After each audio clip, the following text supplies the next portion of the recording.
Unturned is presented by UpdateAI. The CSM's original intent was to really focus on adoption and making sure customers are getting a return on their value. It's turned into probably the catch-all in a lot of companies where they're doing support and they're doing billing. Like my CSM's here doing billing. And I was like, why are you guys doing billing? I went to our CFO and I said, why are they doing billing? And he said, well, because I don't have enough people on my team to do it. And I'm like, so now the CSM is doing billing and you're yelling at me because we're not retaining customers. And that's because they can't do their job because they're doing support, they're doing billing, they're doing, and everyone's like, well, the CSM has a relationship, have them do it, right? So. Oh, and by the way, you're not giving me any more budget. You're not giving me more budget, but you're taking my people. They don't have a relationship with the accounts receivable team. Yeah. Right. I know. So is your CS team still doing billing? The cost. No. I told them to stop. Nice. And it's a little interesting switch that's happening right now. So.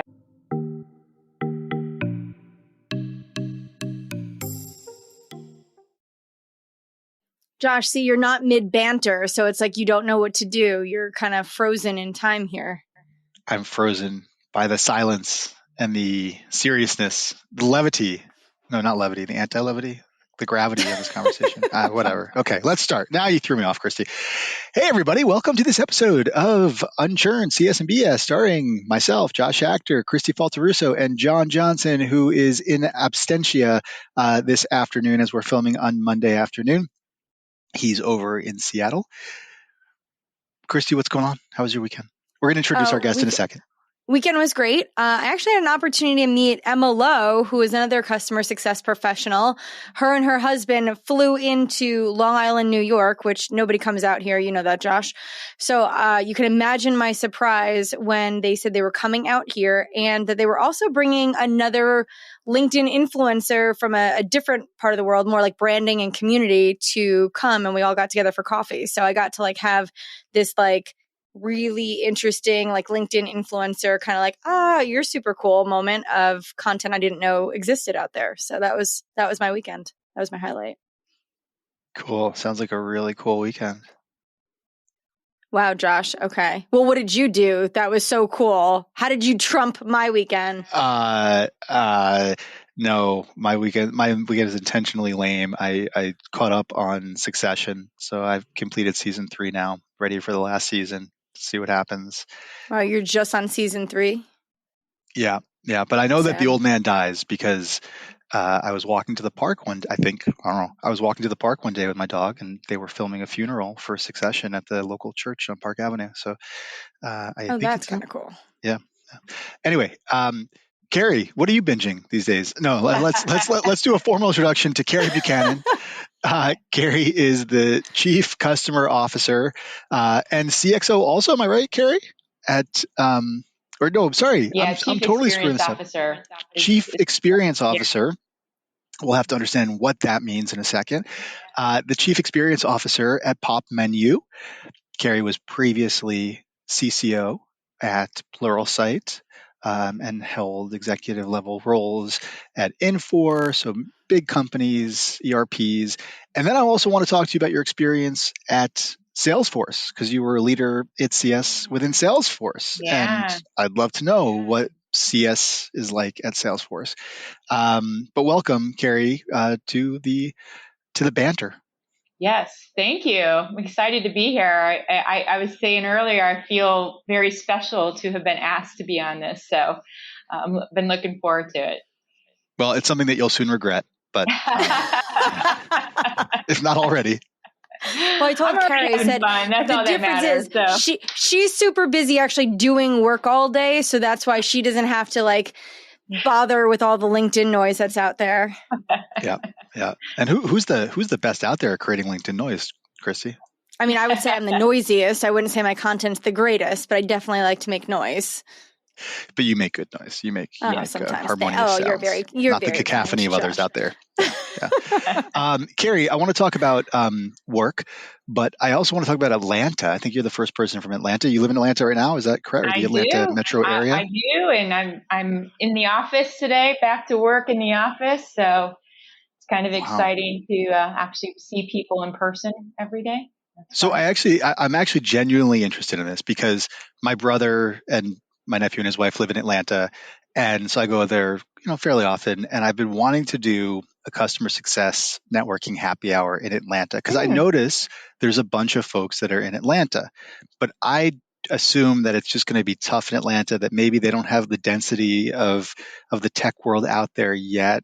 But prove me wrong. Like, what's the tech landscape of Atlanta?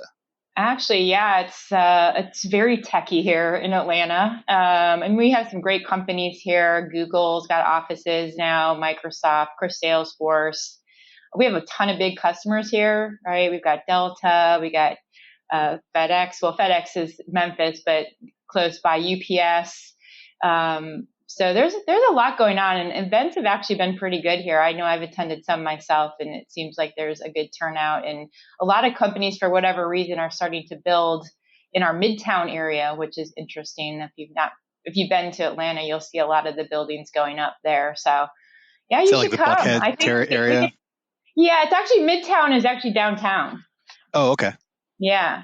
You'll see a bunch of skyscrapers there. So, yeah, you should come. I've had a lot of successful events here in Atlanta with customers particularly around the SaaS world. So, will you help me organize the event? I will help you. Absolutely. Single-handedly, Josh. She's going to stop what she's doing in her current role.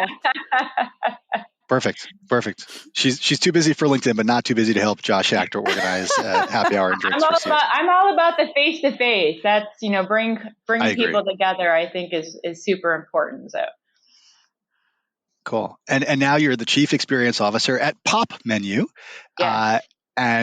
So it's for restaurants. Tell us what's Popmenu.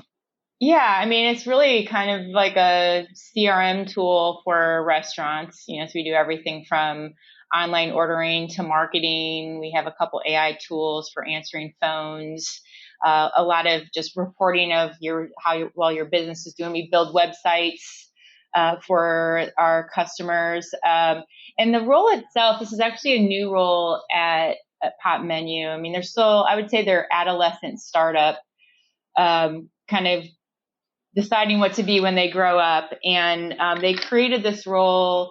It's a traditional chief customer officer role where, I have onboarding, I have design, I have support, I have the customer success manager. It's not a big team, about 50 people. But my role also is really tied to making sure that the overall experience is up to par. And so I own retention, I own the number. And then, as part of that, I have to work with the product team. So I spend a lot of time with product, making sure that the reasons why we might not be retaining customers that are, due to the product, the hardest or the more challenging part is working with sales, making sure we're setting the right expectations when we sell the product. They're always going to have it by the next quarter, right? Yeah. Always. Yeah. Oh, I get involved with some good ones. And I will tell you, this is the first time I've been in the restaurant industry, and the customers are very, very different than, an ERP customer. So, they're a lot more compassionate and, a lot less business savvy, a lot of really interesting, conversations around why they aren't staying with us. Of course, I can spend time talking to a lot of the customers that are leaving us. But yeah, so it's and I'm starting to see some companies start to do this with a chief experience officer. And I think the biggest difference in my mind from kind of where I was to now is we really own the listening strategy. So thinking about all the different points of feedback that you get, whether it's through the product, whether it's through NPS surveys, CSAT surveys, and really funneling all that together to determine, what it is we need to be doing about all of that data, and then how do we actually then action on it, and then get back to our customers on how we're going to fix that. So what's in it, Kristi? Did you want to? I don't want to. I've got a bunch of stuff, but I want you to finish your thought, Josh. So I go, then you go, then I go. Sure. Okay, cool. Yeah, that feels really awkward and uncomfortable, but yeah. Okay. So Carie, you've got what's in your marketing mix? What's in your tech stack? I want to know what's in your listening stack. What's in your listening mix? Yeah. So we use Gainsight. That's one of the tools that we use, and we actually use that for our surveys, which is great because if you guys have used Gainsight before. And what are your surveys? We're talking like NPS surveys, or we're talking about customer satisfaction? I'm more interested in that as opposed to like the Gainsight or client success, right? Which we know is the greatest. So we do. Yeah. So we do the traditional NPS where you're actually sending that out quarterly, but we also collect it through the product. So we give customers the opportunity anytime that they want to give us feedback, they can through the product, which is always interesting. And then we have the traditional CSAT where after onboarding, we'll send out a survey, support as well, we'll send out a survey. One of the things that I'm starting to do a lot more of is pulling customers together in focus groups and obviously visiting customers. I think you can learn a lot more talking directly to customers than through the surveys, and they tend to be a lot more harsher when you actually talk to them. I mean, you said you're a face-to-face person. Are we talking like you're actually like going to the drive-through and you're pulling up and you're having a heart-to-heart? Yeah, sort of like that. Yeah, usually we're not at the drive-through. Usually it's the customer sitting at their counter at the restaurant or bar. But you're actually going in person and speak to your customers. Yes. Holy shit! That's what a novelty that is. Yeah, some of the bigger ones for sure. Yeah. I know it's crazy actually talking to the customer directly. It's kind of what we used to do a long time ago before we all get sequestered in our home. Yeah. Call you old fashioned, but actually talking to customers face to face. I know. I mean, I've got a million more questions around like, how do you share those insights with the rest of your organization? Who gets what type of information? But I want to let Kristi go because I think she's got some good thoughts that she's been noodling on there. Josh, you know where I'm going to take this, right? So if you've reviewed, yes, you do. If you looked at Carrie's background, then you would know she was in consulting? Yeah, she was. Oh, she was in consulting. Go figure. And she's a successful C-suite leader. Yes. So, Carie, if you've not listened to any of our previous episodes, then it's totally okay. You don't have to. You didn't have to. It wasn't a prerequisite for you to be here today. But so many of our guests have actually started their careers in consulting and have then grown into customer success and customer experience. And so I have this hang up that Josh is very well aware of now that I feel like I'm missing this foundational part of my career because I didn't go through the consulting world. So I want to know, based on your experience, how do you feel like consulting has prepared you for where you are today? I mean, I think it's the number one reason why I'm here today. I think one, just having worked so close to customers when they're actually trying to use the software or build the software. I was 20 years at Accenture, and I started back before we actually had SaaS, so it's been a while. But really kind of seeing things from their perspective. I think the other thing, and I'm actually doing a internal talk on this tomorrow, is that as a consultant, you spend a lot of time kind of peeling back the onion and digging in to really understand why customers want something. And you have to as a consultant, right? Because you're building a system or you're putting together a system. And a lot of times they'll ask you for things you're kind of like, that makes absolutely no sense, why you would want that, right? And so really kind of digging in there. And then I think just how you structure working with customers, right? It's like, I'm very like plan oriented, right? And I think, if you've ever done, I'm sure you've done a lot of work around kind of the customer journey, but really kind of understanding like what that customer is going through and all those different cycles. It's kind of similar when you're doing a consulting project, right? You're trying to like understand all the different stages and what they're really trying to achieve. I think, consultants in general, and I do think it's a skill you can build. So there's still hope for you, Kristi. There's hope for me. See, Josh, did you hear that? There's still hope for me yet. It's a very like, I think it depends on how long you've been in consulting, but it's just there's such a way that you think about problem solving that kind of gets ingrained with you. And so you're always like, when you're running into customer issues and problems, you kind of think of that problem more like a mini project, and how are you going to like figure out what's going on, and then how are you going to solution on it, and then how are you going to follow up later to measure it. So I like to hire a lot of consultants as well, maybe because that's how they, they think similar ways. But I do think it's for me personally, I think too that especially at the C level, having had, a lot of teams have implementation, right? And that to me, that's like a really big area where if you don't do that right, you're not setting that customer up for success later on. So even when you get to the success world, you might not solve that, right? So I really focus, especially once that sale happens, on my onboarding and implementation team to make sure that they're setting the customer up for success. Because that's. And are you suggesting are you suggesting that a consulting background is helpful for that onboarding and implementation team? I do, yeah, I do, yes. Because they're structured, or what's the because they're really thinking about what is this customer really trying to achieve, right? And how am I going to actually set them up in a way that they're going to see the value in that? I've seen people, and I will tell you, like my team right now, this is something that I'm working with them, is that they kind of come in and it's like task. I got to check this off. I got to do this. Boom, you're live, right? They're not spending the time to understand why the customers decided to do this. Choose our platform. What value are they trying to get out of it? What's going to be the most important thing for them to see that value? Because every customer buys for a different reason.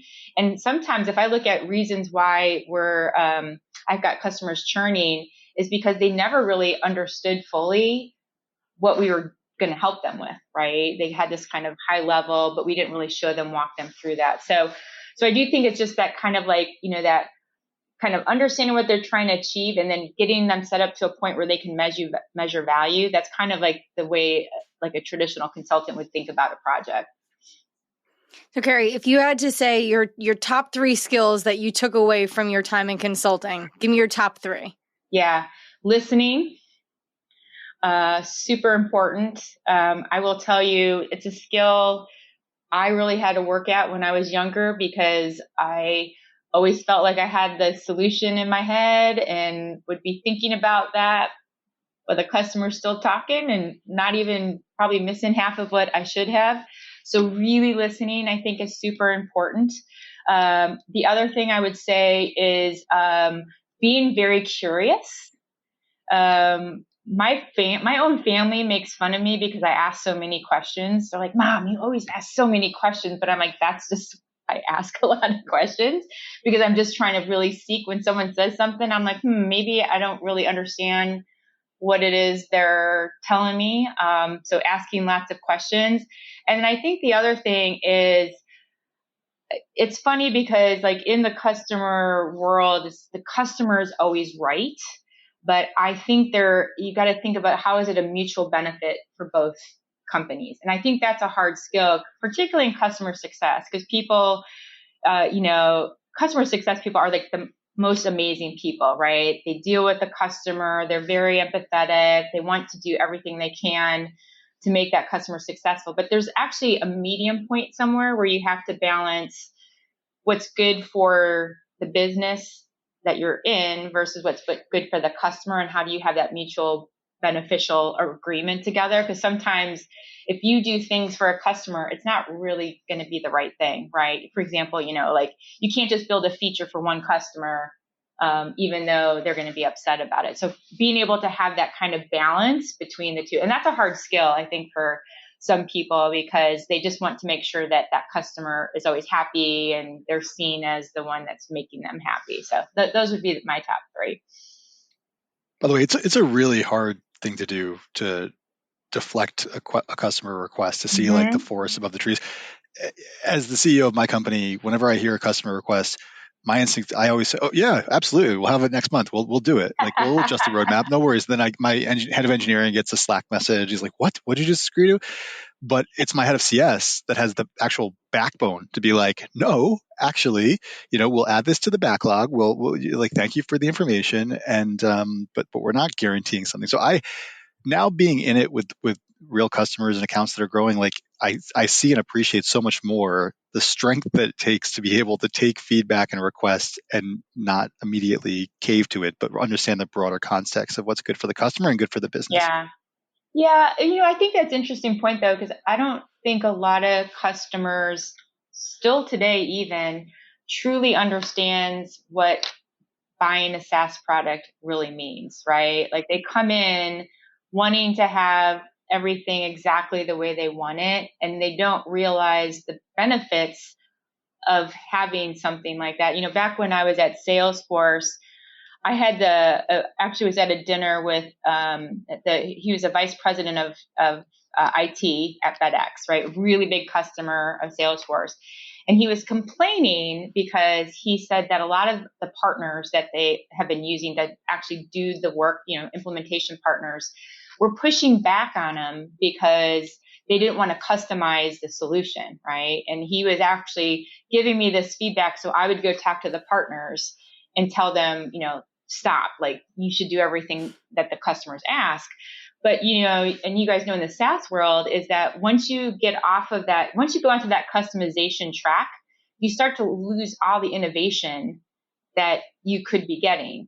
And so one of the things I always tell customers when they're upset is like, have you ever thought about changing your process to actually map to the software so that you could actually get more benefit out of it versus trying to customize the software to actually do it the way you've always done it, right? Because in a lot of senses, the platforms are created because they take the best of all the things that they hear, and that then potentially could be very beneficial to customers. But they're so used to doing things the way that they've always done things, it's hard for them to see that. So it doesn't always work, but sometimes, customers, I had one just a couple weeks ago, and he was like, oh yeah, that's a good point. I never really thought of that way. So.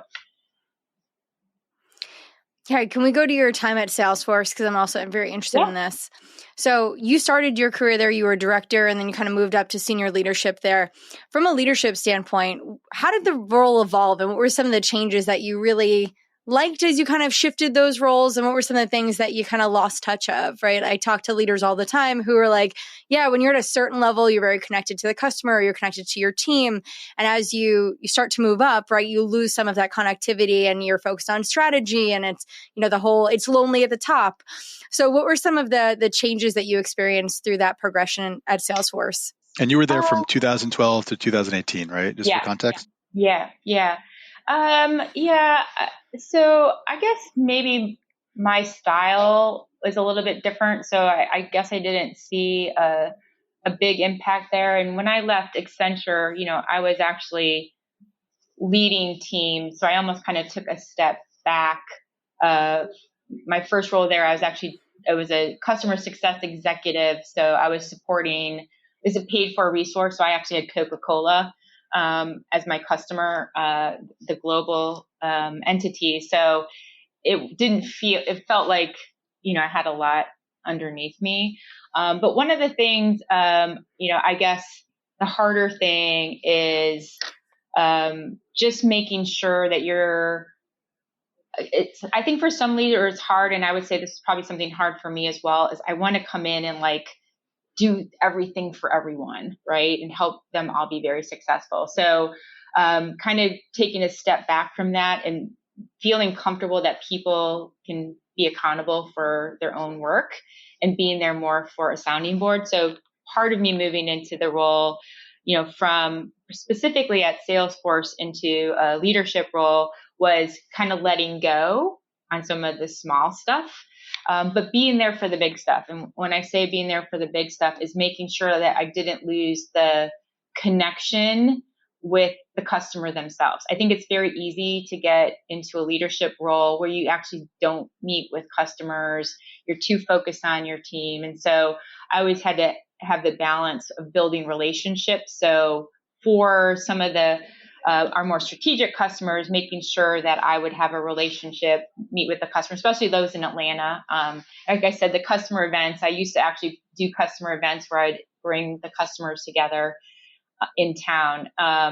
So I think that the other thing that's, I think it's important is to make sure that you're still, as a leader, it's easy to kind of like step out of having like, I'll call it like a superpower, right?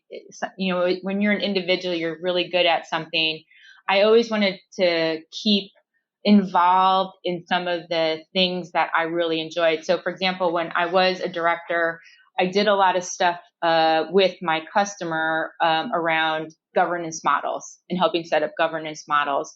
So that was something when I became a leader, I would go around with my CSMs and do workshops on governance. I'm sorry. You enjoyed this, setting up governance models. This. Yes. Oh, okay. I just had to clarify. Okay. I know. It seems kind of like a silly thing, but that's the consultant in me. So yeah. That's absolutely. See, going back to why consulting is so critical. Well, Kristi, would you want to set up governance models? I don't know how. No, I could figure it out. I'd be fine. But here's the thing. Like the reason why I loved it was because that was something that I found so many customers struggled with, right? And when I say a governance model, it's, like if you've got let's say it's Salesforce, how are you going to actually get input from your different teams around what's needed? How, especially if you have multiple instances of it, how do you manage that? So kind of keeping into some of those things. And so it's almost kind of like, I always thought about it growing up is, like you went to school, right? And that was like kind of your day-to-day job. And then you would have extracurricular activities. And that would be like setting up governance models or, playing sports or something like that. So I think having that balance, because it's really easy as a leader to kind of lose contact with what's going down, kind of at the individual contributor level. And so that's something I've always done, ever since then is I love doing skip level meetings with my team because I know my leaders sometimes hide things from what's really going on. And so, in fact, I've just been doing them now with a lot of people here. Ooh, what kind of information do you get out of those skip level meetings that you think are being hidden? I wonder if it's like they're hiding it, or is it just people aren't sharing with their direct manager and maybe they're more inclined to share with you? I think it's sentiment, right? Like one of the things, I just had one last week and, like the feedback from my team was there's so much change going on and people, we got to be careful. There's so much change and we've been through so much change. I've only been here for 5 months. And so there's been change. And I'm like, change is actually a good thing, right? So I was talking to one of the folks on my team last week and she brought it up and she said, there's a lot of change. And last year we went through this and it wasn't good change. But this year, I feel like even though we have the same amount of change, I'm okay with it because I know why. Like I know why we're doing it, and I know that there's a purpose behind that, right? So all I'm hearing from my team is that there's a lot of change, and we got to be careful that we don't change things too much. Then I go talk to someone who's, maybe talking about it, and they're saying it's great and we love it as long as we know why we're changing. Then we're good with it. So those are like the kind of little nuggets that you get, or something is a really big, serious issue. And then you talk to the people and they're like, no, that's okay. It's not bad. We're okay with that. Interesting. What information do you get about your customers in your book of business that you might not get? That's an interesting one. And what I always think about this is you got our version of this customer. I hear things like that customer is so difficult. They've never been easy to work with. They're always upset about everything, right? And then, you guys still got me? I might have some issues there. Okay, I'm back. And so it's always this negativity. And then you go talk to the customer, and they give you a different perspective, right? Well, this is what you guys told me. This is why this was so difficult. You lied to me. You didn't do this. You didn't do that. Right. And what I always tell people, I know it's somewhere in the middle, right? We're not perfect.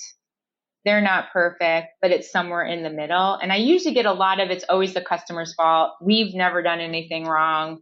Right. And you get on the customer side, they've never done anything wrong. It's always our fault. So I always like to balance those two. And then it becomes a little bit of a guessing game as to what the actual truth is. But I think that's why I love talking to customers, because you never get the full explanation until you actually talk to them directly. And some of them, I think are a little over exaggerated, but you'll always have that. I want to go back to Salesforce for one moment. You were there during some formative years of the building out of the customer success space as a SaaS space, 2012 to 2018. I think at the time, around that time, they probably made an investment in Gainsight, I believe.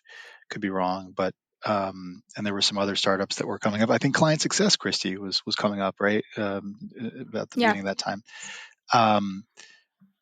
Do you have, having been an insider there at that time, why, Carie, was there not a more pronounced and intended product for CS at Salesforce? I'm sorry, Josh, I just lost you here. Oh, well, I threw you a little bit of a tough ball, a hard ball, so I'm maybe back. that's why. No, that's okay. I apologize. We believe it or not, I'm in the office and we're having internet issues today. So. That's why it's better to work from home. Exactly, and you don't have to wear pants. I know. Yeah, that's true. So you were at Salesforce during like some formative years for the CS industry, and I guess I'm wondering, why did Salesforce not take it upon themselves to become a big player in CS? Do you have any sense of that, having been there? You mean like doing some sort of software, building some software around it? Becoming a CSP of their own right. Yeah, it was definitely something we had talked about, in all transparency, because we actually built, for example, if you look at what Gainsight does today, we actually built a custom solution like that we use. We called it the early warning system, which was really kind of like the premise of Gainsight, and being able to track adoption and utilization, all that good stuff. And I think, Mark Benioff, because there was a lot of different areas, we could have gone into ERP, could we go into, some of the fringe areas. And I think the feeling was to just do what they did really, really well. Right. And even though we had, customer success managers, and, some will argue that's where the CSM started. Doing the software itself just wasn't something that we felt that with all the other stuff that we did would be another thing to take on, right? So if you look at the investments, I think when I started, we had just acquired Exact Target from a marketing perspective, and they've taken some other, fringe, obviously, like things like Slack they acquired. Just doing too many things, I think, was a decision. And if you look at Salesforce today, they're kind of changing how they even look at customer success, right? Like the customer success manager role has really, really changed since I left there. I keep in touch with a lot of people there. They're moving more toward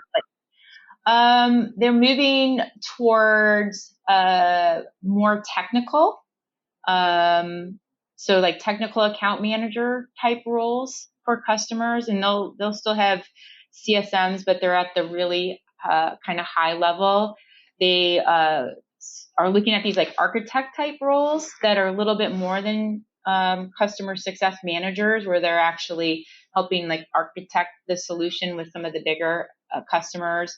Of course, they moved away from kind of the traditional assigning CSMs to more of a hub model. I've been following that a lot because I do agree with that approach, right? Where you can't continue to put CSMs on accounts. You need to have more like programs around it. And I think, when we looked at kind of some of the stuff we wanted to do and what we had already built, we thought, how do we actually do this, right? Because it's so customized. It probably took like 15 years for us to really build out the kind of early warning system model, which is probably why we ended up investing in Gainsight, because we did see value in it. Josh, it's because it was a really tough question. I know. Well, what's interesting is how many companies run customer success from Salesforce today, right, and they don't have a formal way of orchestrating that, right? So people kind of haphazardly piece things together to make Salesforce work for them. So I think it's interesting because I do think that Salesforce actually probably has the most customer success organizations using their platform than any CSP in the space. So to me, it's like wild why you wouldn't double down on that. Well, there's one answer to that. It's pretty obvious. Total available market, right? Like the TAM, the opportunity size, it's just not the same. You buy Slack, you get all businesses, all SaaS businesses in the world. Yeah, but you don't have to make a lot of changes to Salesforce to make it work slightly That's better true. than it does today. We're not talking That's about a redesign. There doesn't need to be a product acquisition. It's literally modifying in some feature functionality and maybe connecting some dots a bit better. It's a landing page, yeah. Well, are we going to get Carie back here? That Wi-Fi in Atlanta. It's because all those tech companies that are in Atlanta. You know what? Let's just take a commercial break. So, Kristi, tell us how's She's So Sweet going? That's your new podcast. It just launched 2 weeks ago. Yes. And yeah, I was super excited. I've listened to a couple episodes myself. How's it going from your perspective? So great. Actually, I just recorded last week, which the episode that will drop this Wednesday with the CRO at Calendly. And Amazing. She was just super, super impressive. I got off my call from my recording with her and I called my husband, Anthony, and I was like, I think I have a crush. Just a complete dynamo powerhouse, super smart. Just her story is so fantastic. You're going to see because you're going to watch my episode on Wednesday. She forgot her name, folks. I did not. Jessica Gilmartin. Okay. So I got the name. And she's fantastic. She actually was the CMO at Calendly and just recently stepped into the CRO role, but she's taking over marketing and sales. And so bringing the two teams together. So we were talking a bit about that as well. Just really, really fantastic. So I think the coolest thing for me is the response that I'm getting from people who are willing to participate. Just the caliber of the companies and these leaders have been super impressive. So I feel honored and humbled every day I get a response. And I'm like, wait, really? You want to be on my little show? So that's been really cool. And I'm actually preparing to launch a kind of special series that I'm going to weave in there called She's So Sweet, the He Edition, where I'm going to interview CEOs who have hired and worked with female leaders and how they believe the diversity in their leadership organizations has changed the trajectory of their organization. Is that an invitation for me to come on your show, Kristi? It might be. It's not, Josh. but that's okay. I'm going to make it one. but I really I think that's an interesting perspective on this, right? The whole She's So Sweet podcast is about women and their career trajectories and breaking into the C-suite, that I want to get the he perspective of how our male counterparts really believe that we are bringing intrinsic value to the organization. I have a really good recommendation. Can I recommend a guest for you? You can recommend anything you'd like, Josh. It's going to be a product request, which means it's just a recommendation and it may go in the backlog. Well, but I'm going to text you incessantly until it happens. Okay. I recommend, there's this guy out in Utah. His name is Dave Blake. And he's the founder of this amazing software called Client Success, but he needed some real oomph to come in there for leadership. So he hired this pit bull from Long Island. He did hire somebody who was I brought some diversity to our leadership team. You did. And so, I think you should bring Dave on and talk with your I don't know that I can bring Dave to talk about me. That feels weird. Why? I would happily be in the room as the intermediary, and I can just I can lob the questions and just sit and enjoy the show. We'll see. Anyway, our friend Carrie's back. So Carie, welcome back. We had a little promotional timeout while we were waiting for you. You know that Kristi has a new podcast out? Yeah. No, we bantered. We did the banter thing. That's why the CS and BS is there. The BS is for technical difficulties. We can now say that going back to the office maybe isn't the best thing if the internet doesn't work well, right? Well, I said it's all those tech companies in Atlanta soaking up all the Wi-Fi. See, so I know. Again, and you have to wear pants. It's very busy. Yeah. All right. Well, where do we go? I actually, you started talking about it a little bit in the last question about your pods. I think that might not be the word you use, but how you were going to create the formation of your CS team to manage your customer base. And I'd love to hear more about that and your theory, because it sounded like a theory that, it can't just be a one-to-one of CS to account for it to really scale. So what are you doing right now at Popmenu? Yeah, we just created a team. We're calling it the Success Hub. Nothing like really exciting name, but it's just It's not right, exciting where if you you have say a it like team of that. people. It's, Carie, it's Success Hub. I want We're something launching different. this new. I want something different. Yeah, I want something different. I got to get my marketing folks to give me something more fun, like something Kristi's really good at that. ChatGPT. Throw in ChatGPT. You'll get something. You got a ton of things you won't like first, but if you keep at it. Yeah. I was trying to come up with some cute like restaurant names, and I went thought that was silly. So that's okay. We're good now. But basically, there's so much stuff that if you think about like just the kind of day-to-day tasks that could really be done either through automation programs. We're actually doing a lot through kind of journeys, like onboarding journeys. For new customers, we're rolling out some stuff around like some of our products, like how to use marketing, and then really leveraging some of the one-to-many webinars, like adoption type seminars. Not so much on the selling of the product, but how to use the product. And because we're not a huge company, obviously I have to kind of think about my costs, and I can't keep hiring people. So really using those customer success managers for the very complex, the way it works in the restaurant industry is that you could have a owner who could actually have multiple concepts, right? So different types of restaurants, and each of those restaurants could have different types of locations. So you could have like 70, 80 different types of entities with one customer. And so really saving the customer success manager people dedicated to those bigger customers, and then using the Success Hub. So you still want to make it feel like there's someone there for you, but you do it more through a teaming perspective, right? So you have a team of people that can support you. And then we do a lot more proactive reach out to help with customers. Like having a health score is great.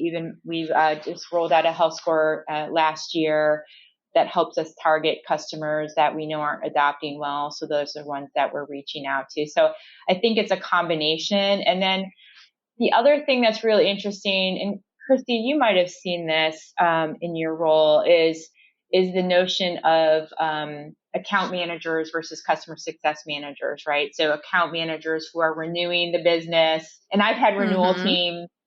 I've had CSMs do renewals. I have had them not do renewals. It's an interesting kind of debate right now. But how do you actually leverage those account managers that can also help as well? And that's what we're doing right now. Where Does account management report to you as well, Carie?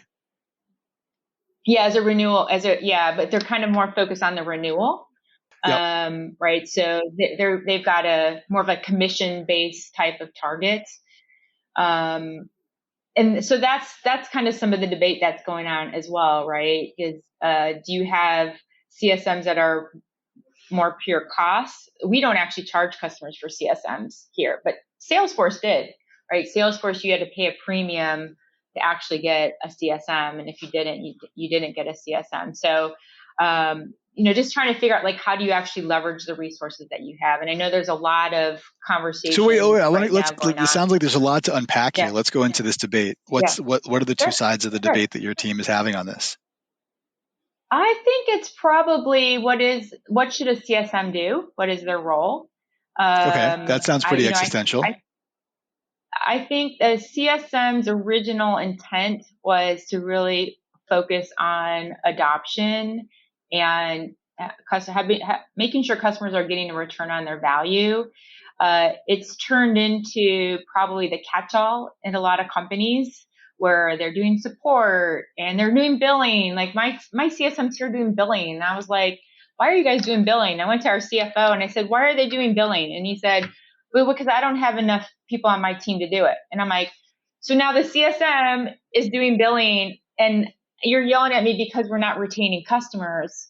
And that's because they can't do their job because they're doing support, they're doing billing, they're doing, and everyone's like, well, the CSM has a relationship, have them do it, right? So, and by the way, you're not giving me any more budget. You're not giving me more budget, but you're taking my people. They don't have a relationship with the accounts receivable team. Yeah. Right. I know. So is your CS team still doing billing? Their cost. No. I told them to stop. Nice. And it's a interesting little interesting switch that's happening right now. So we've had so what's the interplay between crazy. CS and the account management team? Like how do you think about that, the relationship then and their interactions? Yeah, so I will tell you. So it's I came from a world where I think it was a lot clearer. Right now, we're just in early stages of rolling it out. There's the differences between the adoption piece, right? Because account managers are supposed to be upselling and renewing, but they can't actually do that if a customer's not adopting. So then when they go to talk to the customer, they might not be using something, which really should be the CSM's job. So it's kind of like, where's that fine line between, right, I missed the mark as a CSM and they're not adopting. Now the account manager can't actually upsell or renew. So what we're working through right now is our account managers right now are focused on the smaller ARR customers that don't have CSMs, because we don't have that dedicated person. So really focusing on, like we basically define that, a threshold for value, focusing on that, and then partnering more. So we want to make sure, like if account managers are reaching out to CSMs, we have a plan around that, because the CSMs really should. So you have to have kind of clear swim lanes. I'm a geeky consultant, so I made us put together a very intense RACI model of who does what across all the different functions. So we actually just rolled that out at the beginning of the year, so it's kind of clear. Because the biggest thing is you don't want customers to be like, who do I talk to? I've got 5 people reaching out to me. That always becomes a problem as well. So yeah. Well, it sounds like they're getting exactly what they hired you for. It sounds like that you love organizational behavior and really making all the different groups work together, like pistons firing. And so sounds like you've got a lot going on there, but good things ahead, Carie. And I've got nothing else. I want to thank you for your time on this episode. I want to make sure we lock in coffee talk when I'm next in Atlanta. And Kristi, I want to promote one more time. I'm just going to keep promoting it all the time. Oh, you're the best. She's so sweet. I know. It's a very clever name. It's a very nice name. Yeah, congratulations. I did see that. Thanks, that sounds Carie. like fun. It That was is. very So clever. I was just saying, thank you.